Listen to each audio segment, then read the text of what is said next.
Jehová, Shalom, sean bendecidos, amados hermanos en el Señor. Gracias damos a nuestro eterno Dios porque el día de hoy nos ha concedido un día más de vida, de salud, y por esta oportunidad que Él nos brinda de poder estar analizando y escudriñando sus sagradas escrituras. El día de hoy vamos a hacer una pequeña reflexión. Vamos a hablar hoy día de lo que es la prosperidad. Esta es una palabra muy común entre los seres humanos y es algo que se busca a diario. Todos de alguna manera están buscando prosperar en la vida de una u otra forma. Y buscamos la palabra prosperidad rigiéndonos por la Real Academia de la Lengua Española, que define la prosperidad de esta manera: prosperidad, curso favorable y venturoso de las cosas, buena suerte, éxito y feliz.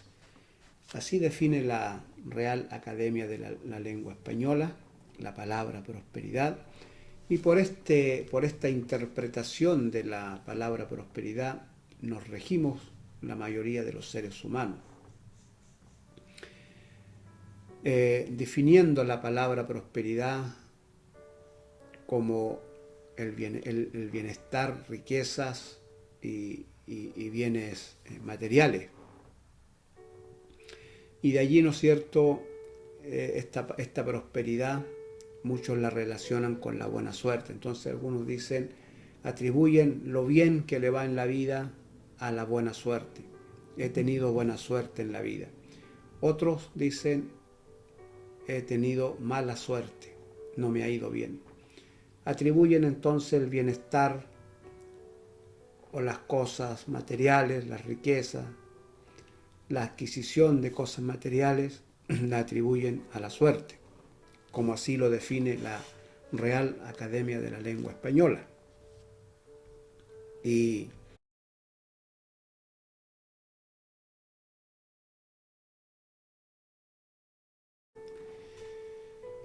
de esta manera, ¿no es cierto?, la mayor parte de los seres humanos piensan que eso es prosperidad, atribuyéndolo a las cosas materiales, al bienestar, a la riqueza.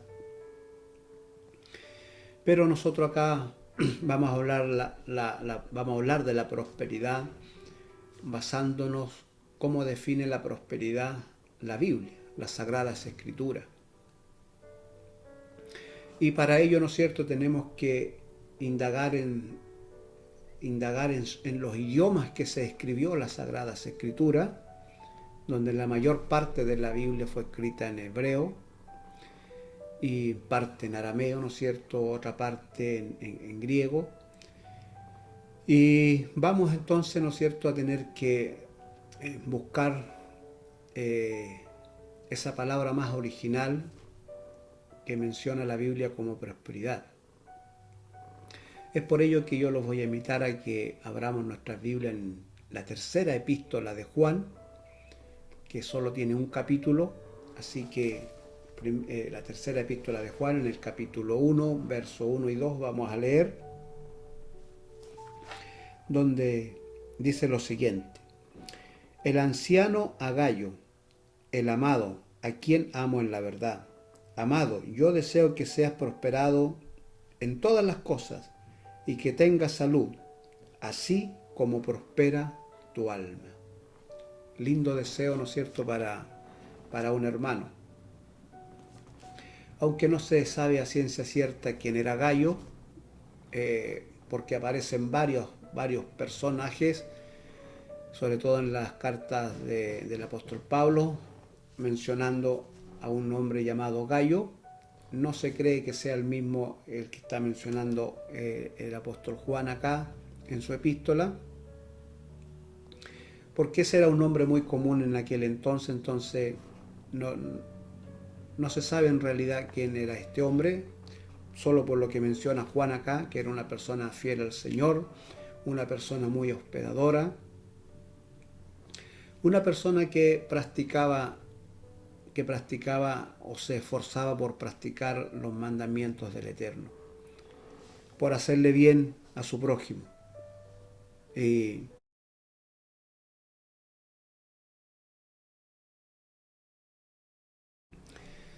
así que no sabemos mucho de Gayo, aparte de lo que menciona Juan acá en la epístola, quien alaba a este hombre, ¿no es cierto?, por su buen corazón, por practicar y por andar en la verdad, por practicar la verdad, por practicar la palabra de Dios. Y entonces de ahí viene, ¿no es cierto?, de parte de Juan, este lindo deseo, donde él le menciona en el verso 2, amado, yo deseo que tú seas prosperado en todas las cosas y que tengas salud, así como prospera tu alma. De otra manera, mejor dicha, el apóstol Juan diría lo siguiente: amado, yo deseo que tú seas prosperado en todas las cosas y que tengas salud,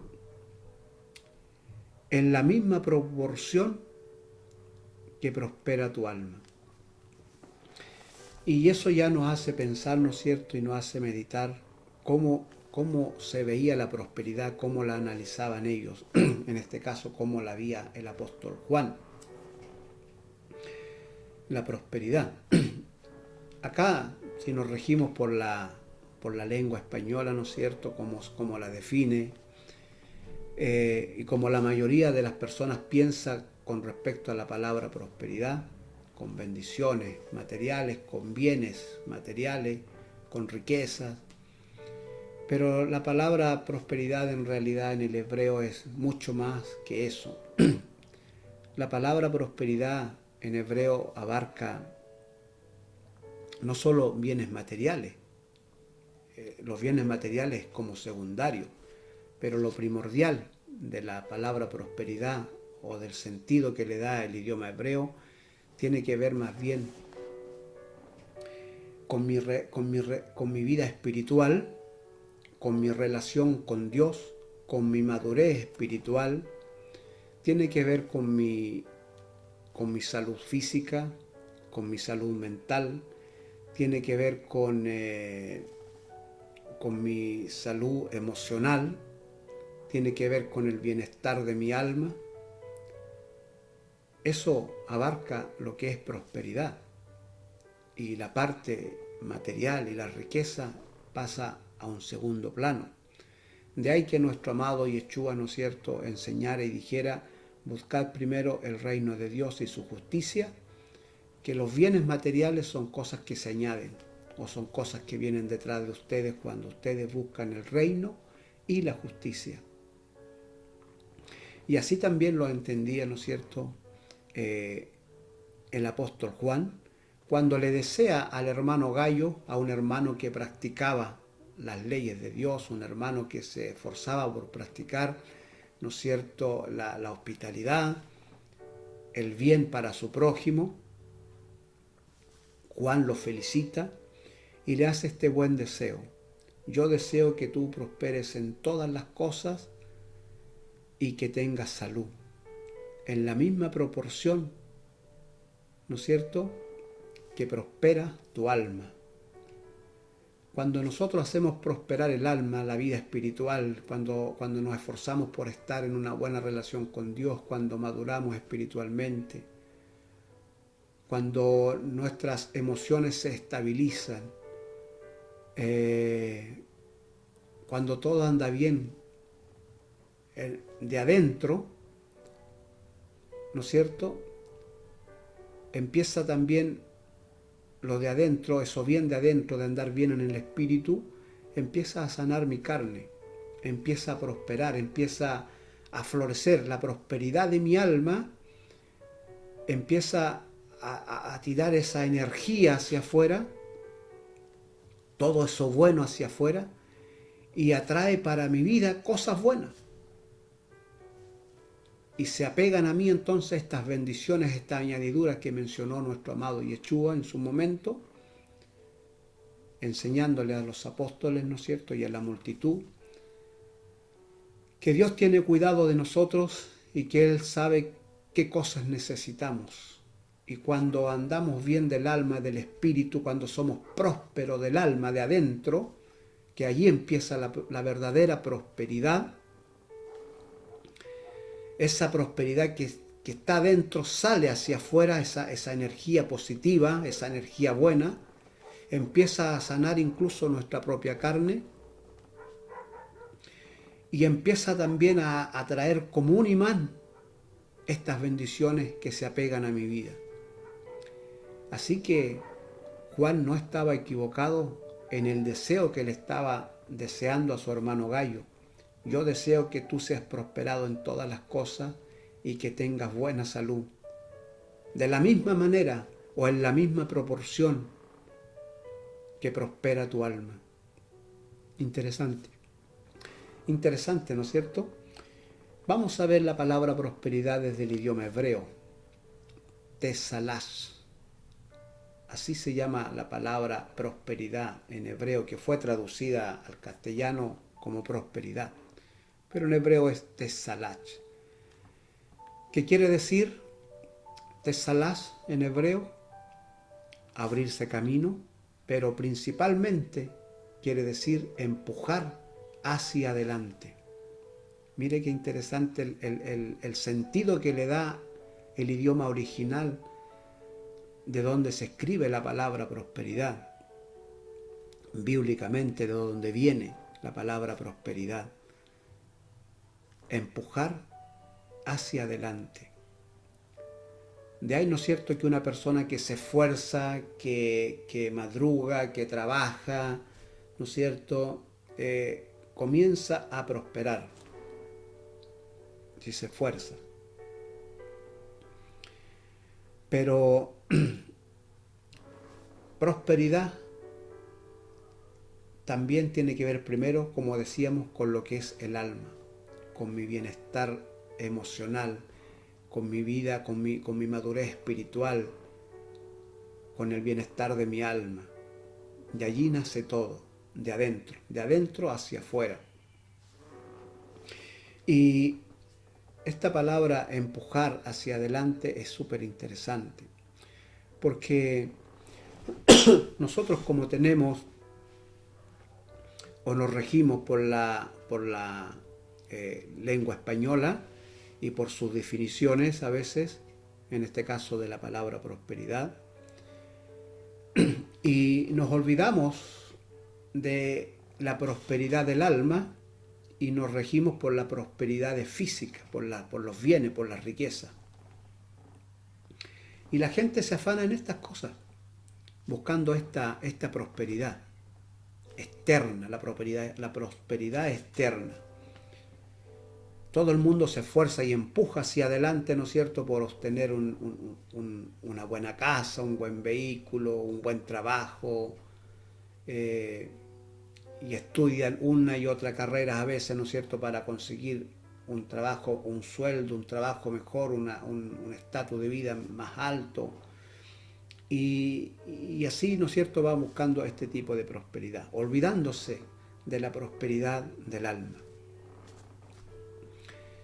Pero ¿qué pasa cuando nos afanamos en estas cosas y empezamos a ser dañados espiritualmente? Cuando nuestra vida emocional no anda bien. Cuando nuestra salud no anda bien.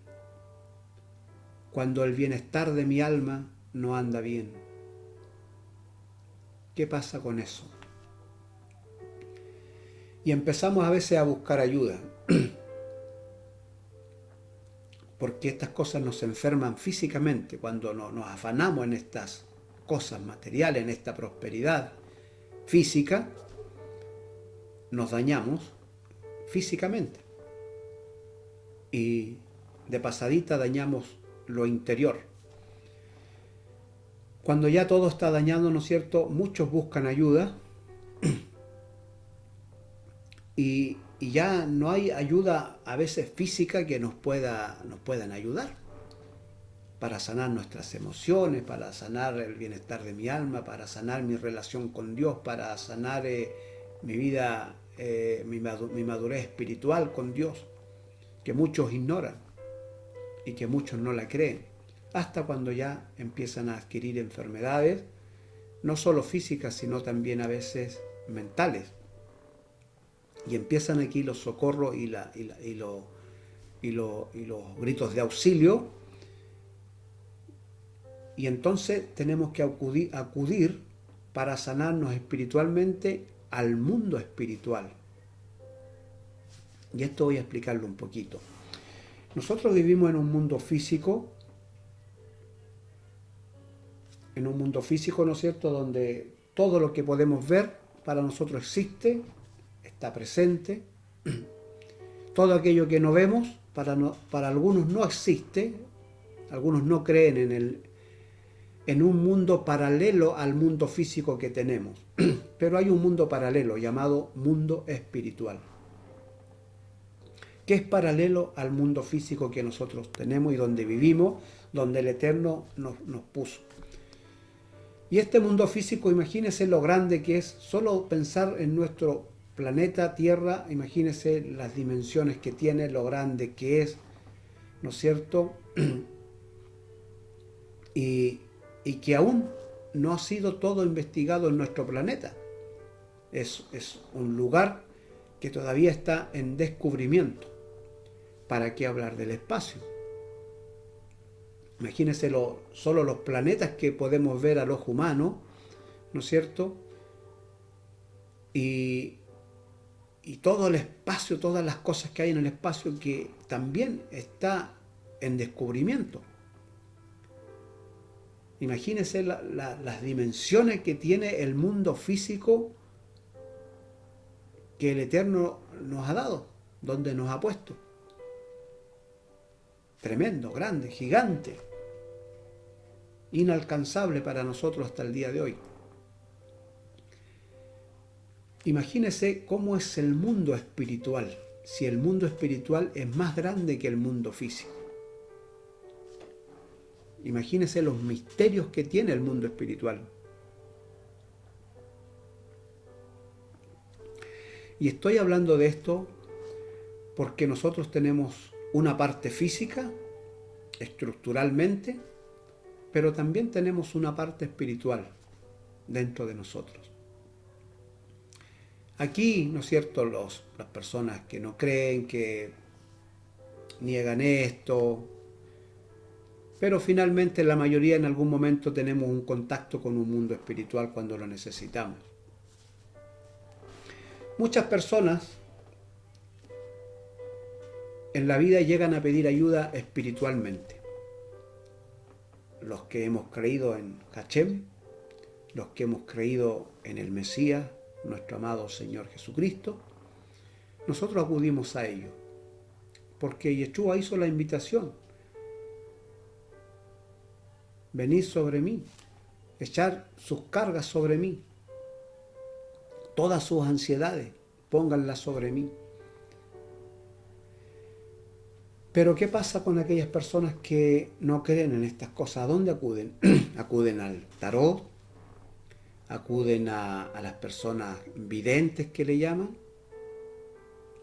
acuden a la brujería, al espiritismo, a todo este tipo de cosas oscuras, ¿no es cierto?, que está prohibida por la Torá, que está prohibida por las Escrituras. El Eterno prohibió estas cosas, estas prácticas, prohibió que nosotros fuéramos de estas personas a consultar. Pero por supuesto la persona que no cree, ¿no es cierto?, acude a estas personas. Incluso personas que creen en Dios, a veces que están participando en una congregación, en un grupo de hermanos llamado iglesia, también acuden a veces. Pero que hoy día ustedes sepan que eso está prohibido por la Escritura, está prohibido por Dios. No debemos consultar a estas personas. Así que nosotros a veces acudimos al mundo espiritual para sanarnos, ya sea de una manera equivocada o una manera correcta.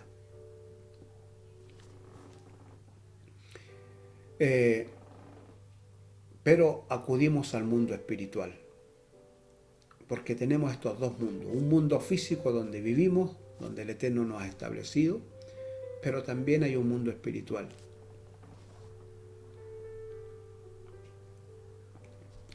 Y Juan, deseándole estas buenas vibras, estos buenos deseos a su hermano Gallo, a su hermano en la fe,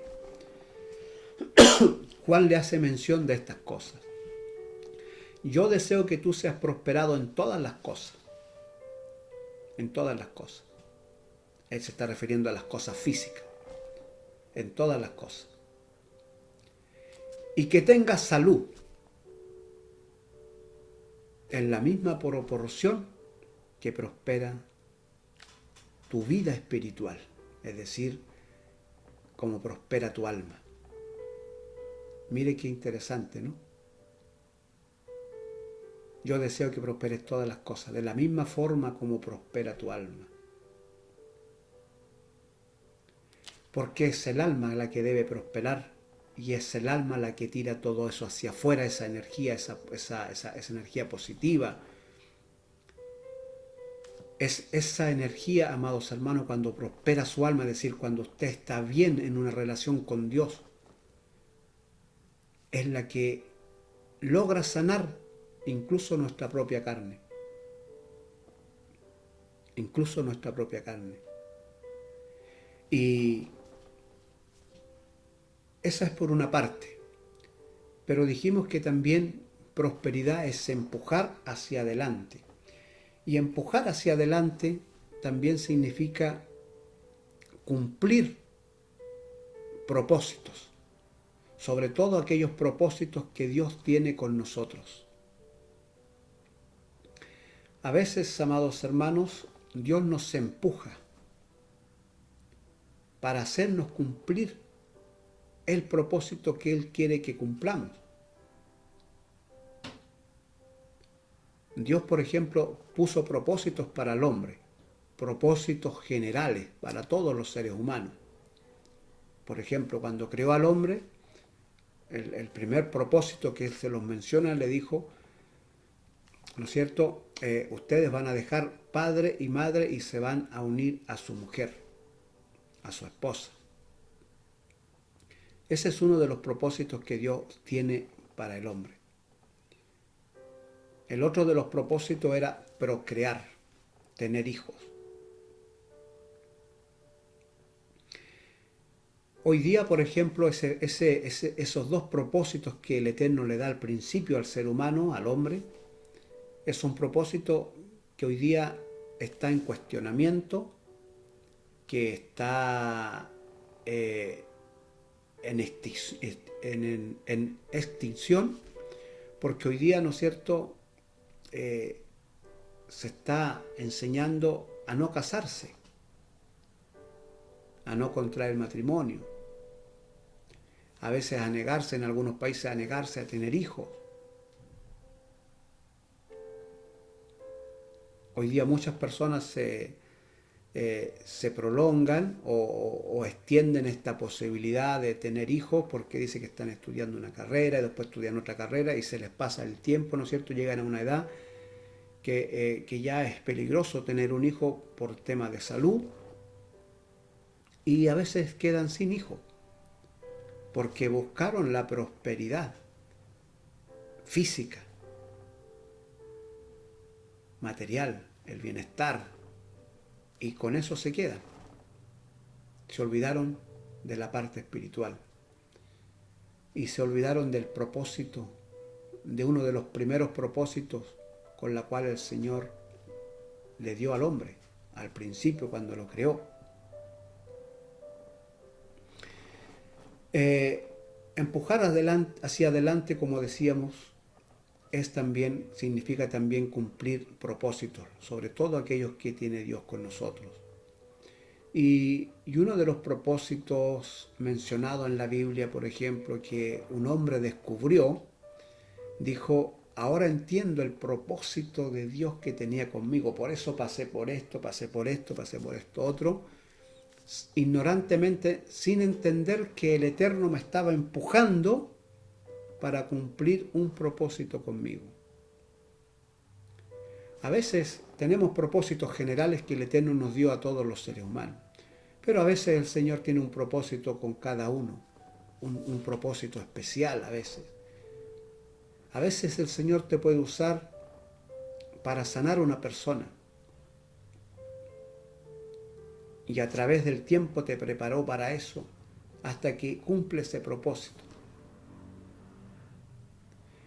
A otro tal vez lo empujó hacia adelante para que en algún momento le hablara del Evangelio a una persona y esa persona fuera salva.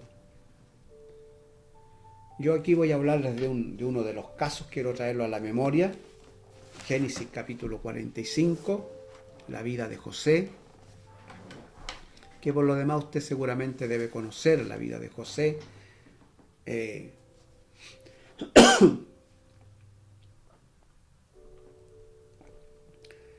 La historia de José, ¿no es cierto? Uno dice es una historia muy linda, pero es una historia trágica para José.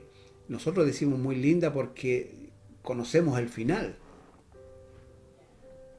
Pero el proceso que pasó José, claro, fue duro, fue terrible. Despreciado por sus hermanos, vendido por sus hermanos, acusado injustamente, ¿no es cierto? Y fue a parar a la cárcel injustamente. Y en todos estos procesos dice la Escritura que, pero Dios estaba con él y Dios lo prosperaba. Ahí está hablando de una prosperidad donde lo está empujando a cumplir el propósito que Dios quería con él. Tal vez para José no había ningún sentido en esa prosperidad, porque él dice, qué próspero, estoy preso, no tengo nada, no tengo familia. Si él moría en Egipto solo, nadie sabría nada de él.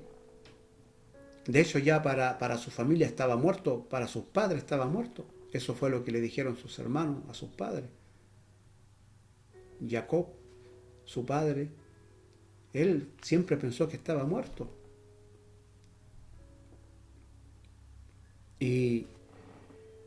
Pero José tal vez no entendió en el proceso, no entendió ni comprendió que detrás de todo eso estaba la mano de Dios empujándolo para cumplir un propósito. Pero cuando el Eterno, ¿no es cierto?, cuando llega ya a su final, cuando se encuentra con sus hermanos, cuando sus hermanos van a Egipto por comida, cuando Él se les revela quién era, ¿no es cierto?, aquí viene una revelación interesante.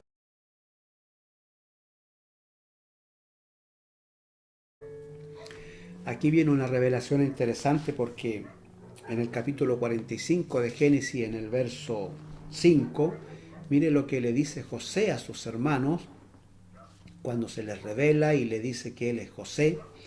Dice lo siguiente: ahora pues, no os entristezcáis, ni os pese de haberme vendido acá. ¿Ya? Porque los hermanos se entristecieron. Los hermanos se les cayó la cara de vergüenza.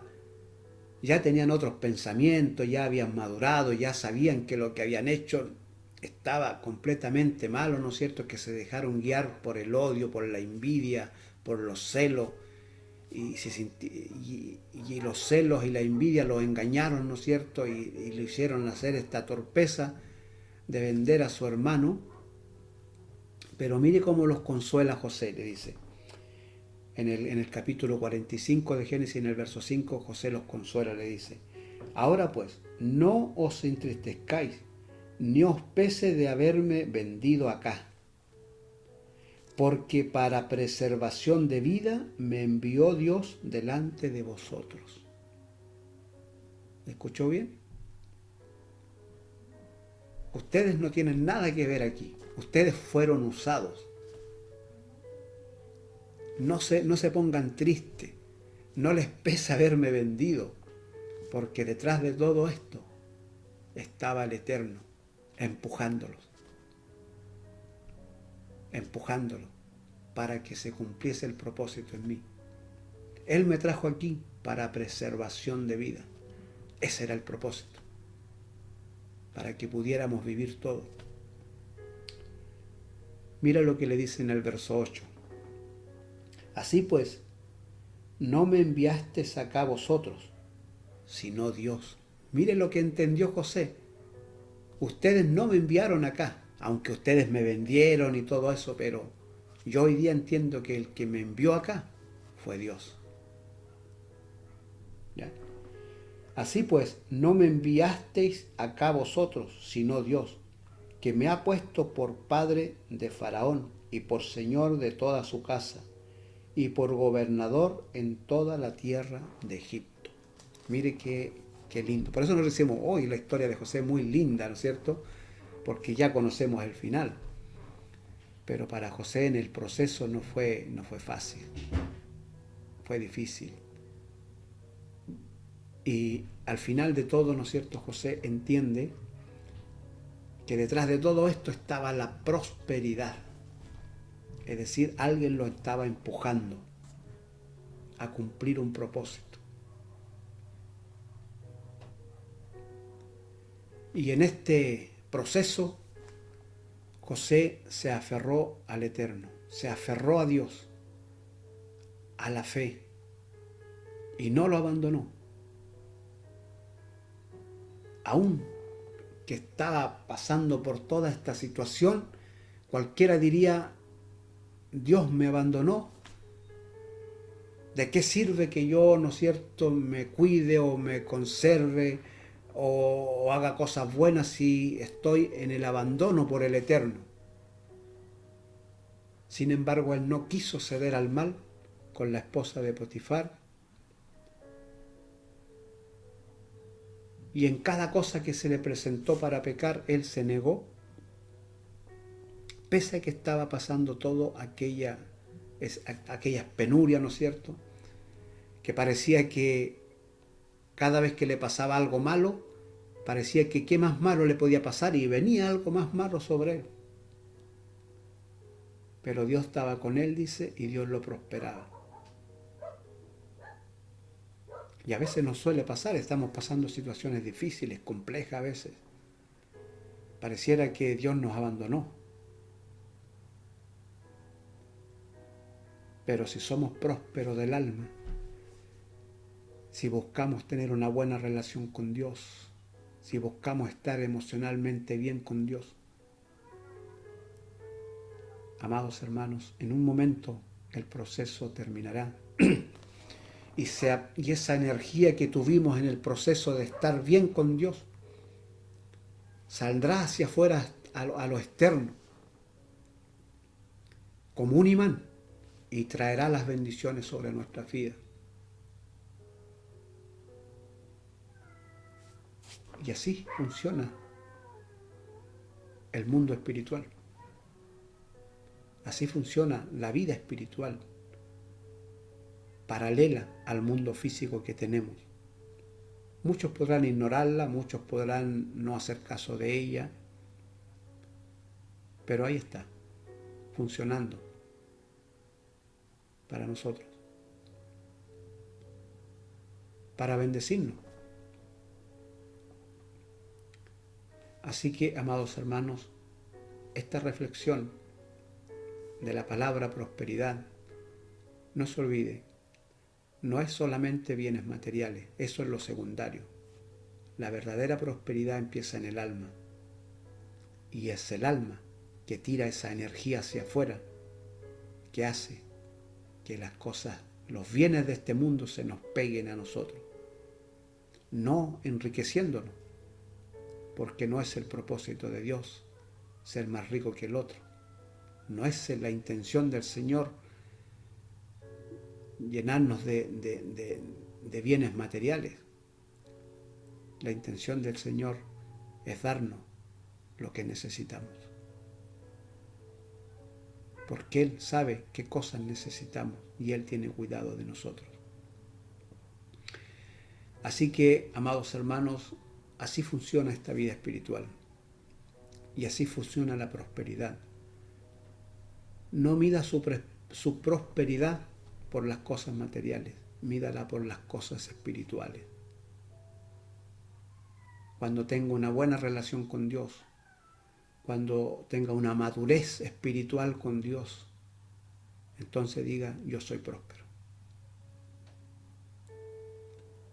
Y estos deseos que el apóstol Juan le deseó a su hermano Gallo en la fe, yo se las deseo a ustedes el día de hoy. Y les deseo a todos ustedes que se dan el tiempo de ver estas pequeñas reflexiones, estas pequeñas enseñanzas, donde hacemos una pequeña pauta con la intención de animarlos, de empujarlos, como dice la palabra prosperidad en hebreo, empujarlos a que ustedes también escudriñen, busquen, digan, ¿será verdad lo que está diciendo el hermano? Voy a investigar yo para comprobar. De eso se trata. Esa es mi idea, mi deseo. Que estas pequeñas pautas de alguna manera ustedes lo animen y lo empujen hacia adelante también a escudriñar, a buscar y a ahondar allí. Y yo les voy a desear lo mismo que le deseó Juan a su hermano Gallo el día de hoy. Yo deseo que ustedes prosperen en todas las cosas, en la misma proporción que prospera su alma. Jehová Shalom, si el Eterno nos permite, nos veremos el próximo lunes, una vez más enseñando, escudriñando, analizando las Escrituras junto a ustedes. Jehová Shalom. Amén.